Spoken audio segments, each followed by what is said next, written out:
Have you ever caught yourself assuming the worst about your partner? Like jumping to conclusions before they even finish their sentence? I think that we've all been there from time to time. But what if I told you there's a way to hack that negative mindset and find some real lasting peace in your relationship? Stick around because today we're diving deep into a relationship hack that will totally change the game for you and your partner.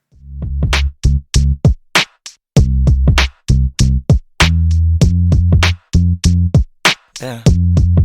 Say what they want, go where they don't. I'm never alone, 'cause I ride with the Radfords, healthy and whole. Relationship goals, it's good for the soul. Get ready, let's go, go. Come right in your seat when you need a release. It's a beautiful thing, marriage and unity. So let's ride, let's ride.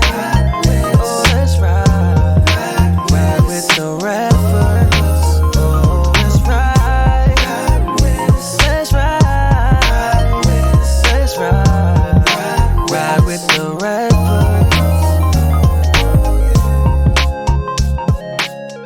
What's up, everybody, and welcome to another episode of Riding with the Radfords, the podcast for covenant couples and those who want to be. I am your host, Pastor Jay. And I'm First Lady Al. What's up, babe? How you doing? Hey, baby, I'm great. How you doing? I'm good. Today, you know what we're talking about? What we talking about? We're talking about negative assumptions in relationships. Okay. And there's a lot of people who jump to conclusions, a lot of people we counsel who a lot of the stuff that they're dealing with, it stems from an assumption. It stems from them thinking one thing when it was really the other. And we got a couple of hacks. That we want to present, to talk about, to hopefully to curtail, to cut that off before it ever gets started. Mm-hmm. And I know this is serious, but when you just said about jumping to conclusions, I had this visual of what's the song? You Got to Chill. Yeah. And the guy dancing In and the jumping from background. side to side. Yeah, like you, that's how you look jumping. Jumping from. Oh, I took you there. You got to get ill. Oh You God. got to chill. Eric B. No, that's Eric Sermons. Eric Sermons and Rakim. Eric B. and Rakim. Eric B. and Rakim. Yes. Yeah, uh-huh. Eric Yeah. B. You got to chill. chill. With them boys in the back. Jumping from side to side. I'm like, that's what you look like. We jump to conclusions. Jumping to conclusions. You jump to conclusions because you assuming, Yeah. making statements. Yeah.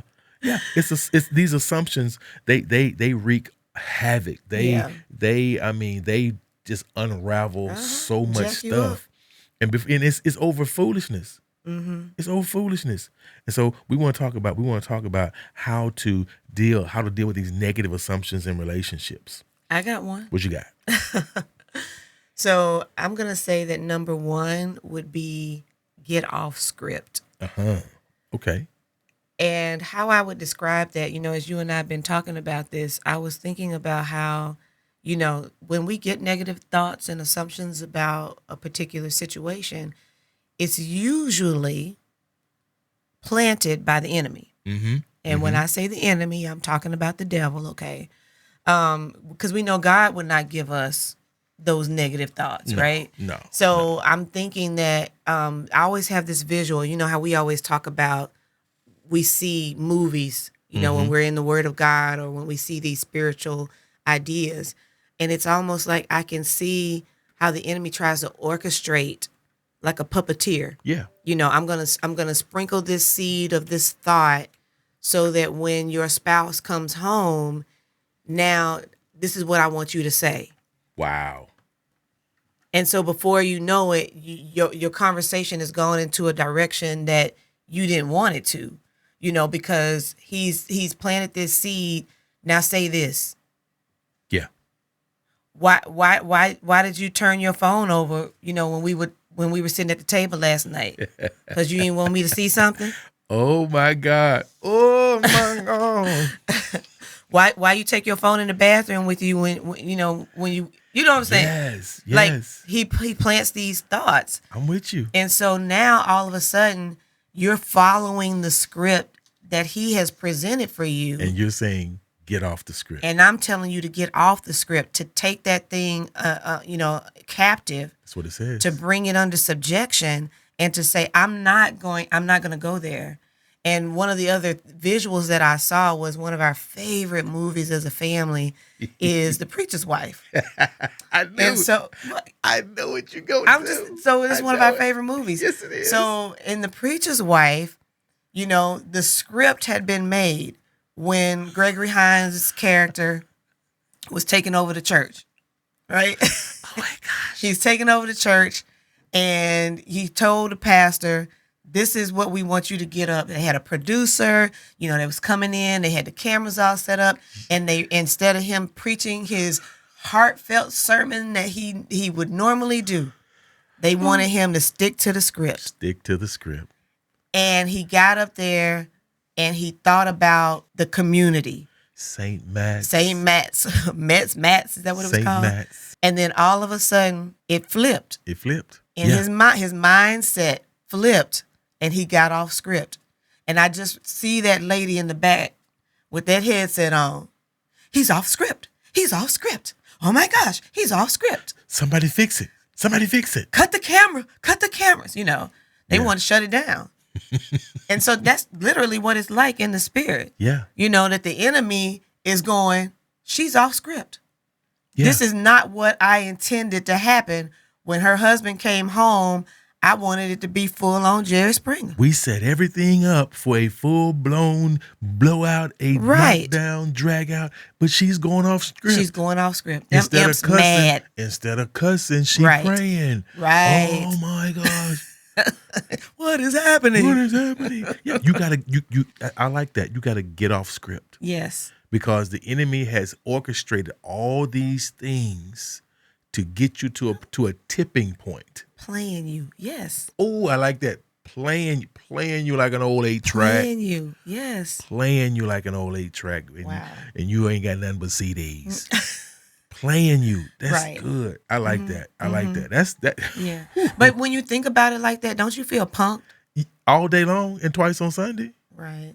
Oh my God. I hope somebody hearing me right now recognizes you about to blow up on your spouse and understand it is a calculated organized of course it is. plan to break up and disrupt the peace in your house. Right.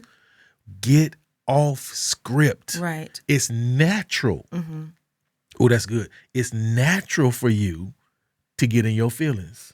Yes. To get in your emotions. It's natural. Be supernatural. Oh my, yeah.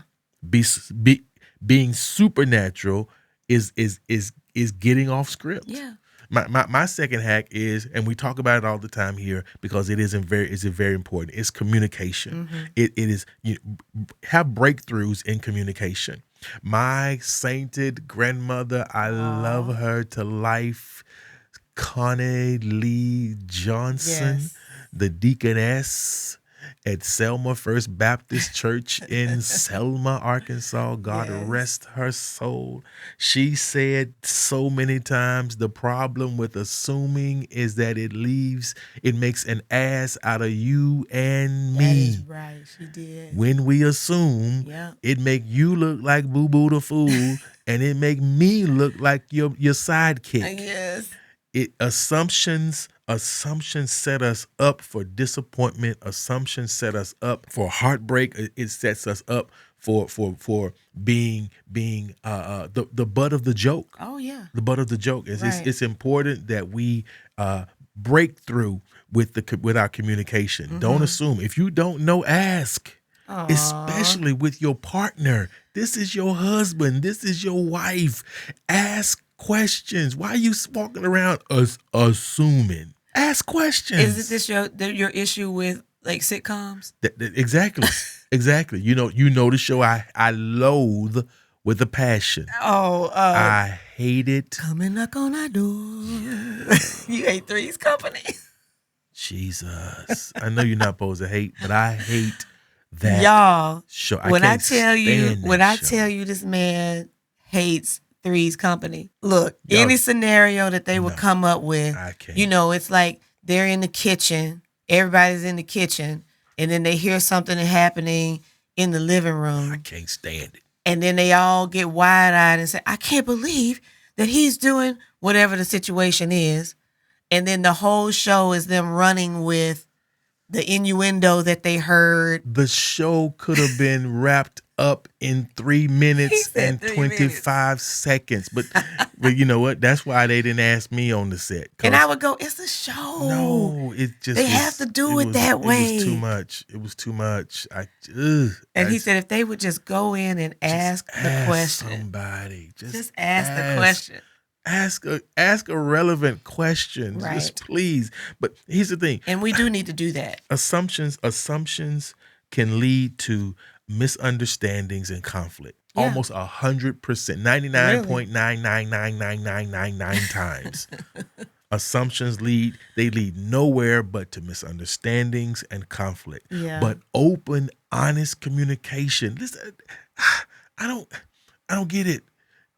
This is the closest person that's supposed to be in your life. If you can't be open and honest with them, right? What you doing? Mm-hmm. What are you doing? Mm-hmm. I'm serious. Amita has asked me questions. I felt bad about the answer I'm gonna give, but what good is holding that from her? I mean, we got one bank account. If I spent some money on something, she gonna find out. Just be honest. Just be open. Yeah. Open, honest communication can change the game in your relationship. But isn't it key on how you're honest? Yes, which brings us because you could say, I said what I said. Mm-hmm. You know that's your thing. That's my thing.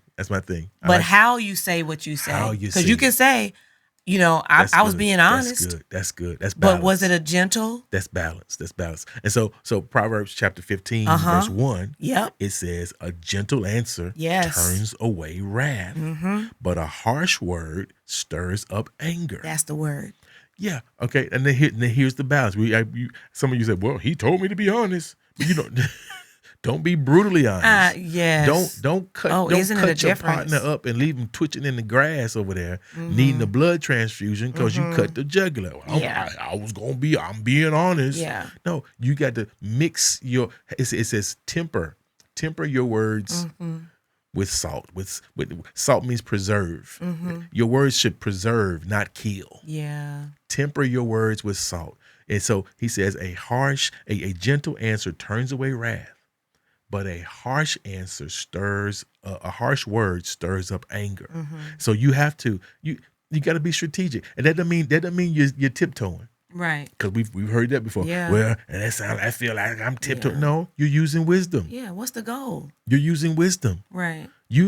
And you understand. If you don't respond to somebody yelling at you, then why are you yelling at me? A gentle answer turns away wrath. But a harsh word stirs up anger. Helping somebody. Listen, okay, I'm going to be honest, transparent moment. Listen, there are times I'll get caught up in what I'm doing, and you need me to do some stuff. You say, it would really help me out. I appreciate when you said it would really help me out if you would do this, that. You could have come, or what you need to do. What you need to do. You don't do that. I appreciate that. I appreciate that to the fullest, to the utmost. I appreciate that. I appreciate that. Yeah. And it's a skill. I mean, you have to practice it. You have to learn it, because I was just thinking about, we have so many projects. Jesus help us. Father. And so if I come in and I say, you need to clean the garage, your hands may go up like, wait. Why are you coming at me like that? Versus, hey, babe, we have, this project that we're working on. Can we work on the garage? Yeah. Together. You know what I mean? Yeah. Like if I approach it that way, I get a better response than, you need to do this. Yeah. You need to do this. Yeah. And can I just pause and parenthetically insert this right here? What's that, babe? My sisters, don't be touching nobody. Don't be tapping your husband in the head. You need to do that. Don't do that. Don't do that. Don't do that. Don't do that. Don't do that. Don't do that. I'm trying to help somebody. Don't do that. Keep your hands to yourself. Okay. We're smushing people in the head. Don't nobody like you when you get smushed in the head. Smush 'em. Nobody be smushing nobody in the head. I don't know. I felt that in my You spirit. felt that you had to deliver somebody today. Yeah. Don't be smushing. Don't be smushing nobody in the head. That's a grown man. I don't do that. You don't do that. No, You don't I do don't that. do But we know some folks who do that. Right. Quit smushing people in the head. But that soft answer. Yes. That soft answer, it turns away wrath. Mm-hmm. And you're right. It's an art. It's an art. It is. And I think this is why we have to talk about communication as often as we do, because it is involved in this. In every healthy relationship, there has to be an exchange. That's exactly right. An exchange of thought, an exchange of desire. It has to be an exchange, and that exchange is through communication. Yes. Yeah. I So- love that point. Well, point number 3, hack number 3. Heck. I would call it mindfulness in love. Mm-hmm. You have to be present in the moment. Yeah. Right? And so when you these negative thoughts come in, they have a way of taking your mind down this little rabbit trail, Yes. down a valley, and before you know it, we're back to getting on the script that the enemy wants you to be on.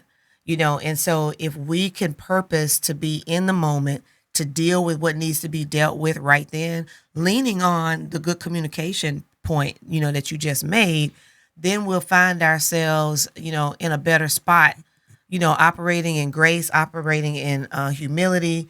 And I just think that mindfulness has such a negative rep right now because people are thinking about, yoga or all these ancient practices, like it's something that we shouldn't be doing, from a Christian perspective. But, the Bible tells us to meditate on the word of God day and night so that we have good success. And that part of that really is about being mindful of, okay, my spouse just got home. What do I need to say in this moment that is going to nurture the conversation? That's going to cultivate, a spirit of peace in the house rather than inviting in chaos and disorder. So I want to get away from that as much as possible. And also what happens is if we allow those negative assumptions and thoughts to come in, what we're really doing is operating in a place of fear. Come on. Because oftentimes it's not even stuff that has happened. Yeah. And that's why I was saying earlier about what the enemy does. He plants a seed with the what ifs. Well, if your husband, doesn't come home on time, he might be doing XYZ. Well, he might be out buying me some flowers. Yeah. He might be doing something to get himself ready to come home and be good to me and my kids, and not necessarily something that's wrong. And so, that place of fear, we need to combat that with, I think it was Matthew 6:34 that I wrote down. Therefore, do not worry about tomorrow, for tomorrow will worry about itself. Each day has enough trouble of its own. Come on. So be present in what we got to deal with right now.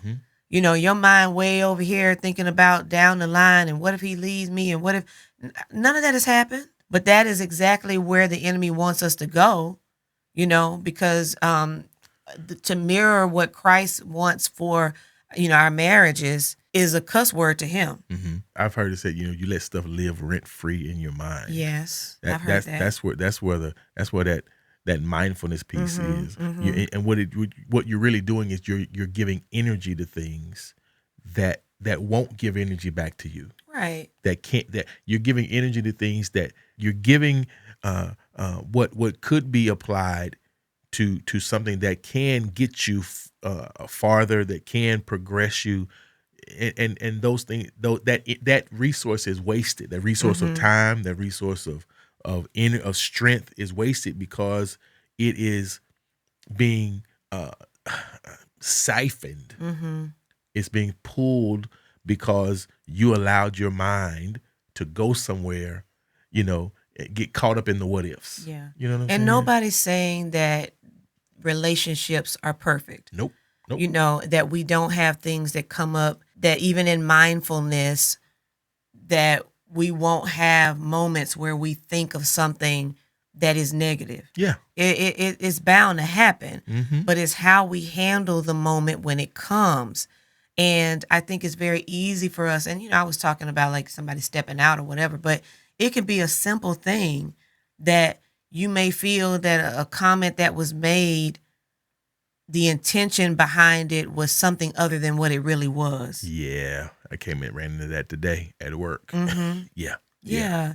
Instead of going to the person, like you said earlier, and just asking. Just ask. Did you really mean that particular thing? Here's what I heard. Right.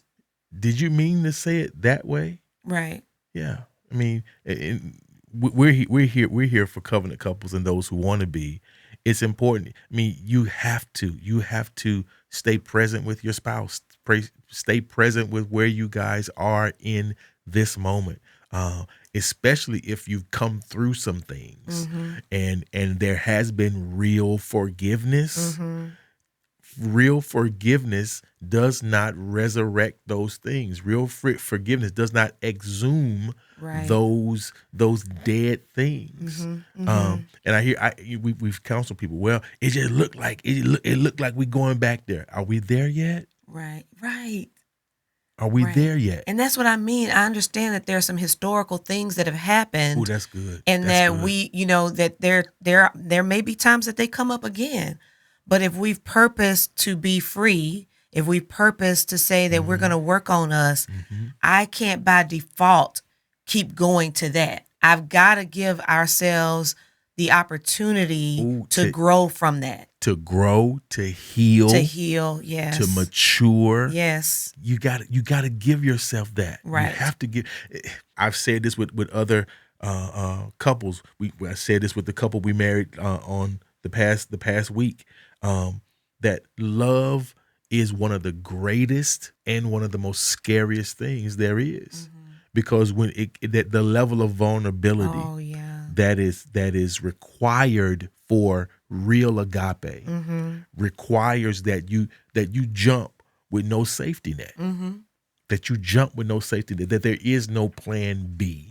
And so when there is no plan B, you have nothing but the moment. Right.